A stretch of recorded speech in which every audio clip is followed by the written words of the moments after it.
La Banque de réserve du Zimbabwe prend de nouvelles mesures destinées à faire face à l'impact négatif de la pandémie de Covid-19 sur les banques et les institutions de microfinance. L'institution annonce un allègement du crédit, la restructuration des prêts et l'agrément des institutions de microfinance. L'assistance qui peut être accordée aux clients ne s'applique qu'aux installations qui fonctionnaient avant les défis associés à la pandémie de Covid-19.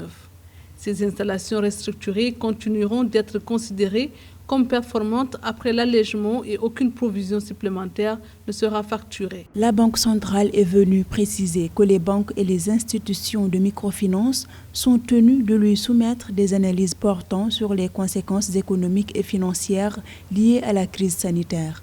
Un bilan de l'impact doit montrer les pertes anticipées d'ici le 30 juin 2020. Ces mesures sont insuffisantes, certes, mais il faut déjà commencer par les mettre en œuvre. La restructuration des prêts auxquels on fait face, de mon point de vue, est déjà une très bonne chose. La Banque centrale, elle s'arrange également à baisser le taux directeur. Si on baisse le taux directeur, par voie de conséquence, tout ce qui est concours financier, crédit spot, crédit moyen terme, long terme, court terme, facilité de caisse, tous ces concours-là vont baisser aussi. Et il sera question entre les banques commerciales et leurs clientes, que sont les promoteurs d'activités génératrices de revenus. Il sera question donc entre ces acteurs-là de définir un nouveau tableau d'amortissement de ces concours qui ont été reçus auprès de ces banques-là. Autre mesure annoncée par les autorités zimbabwéennes, les institutions de microfinance dont les licences d'1 an devant expirer ou ont déjà expiré se verront accorder jusqu'à 180 jours supplémentaires après l'échéance pour demander leur enregistrement conformément à la loi sur la microfinance.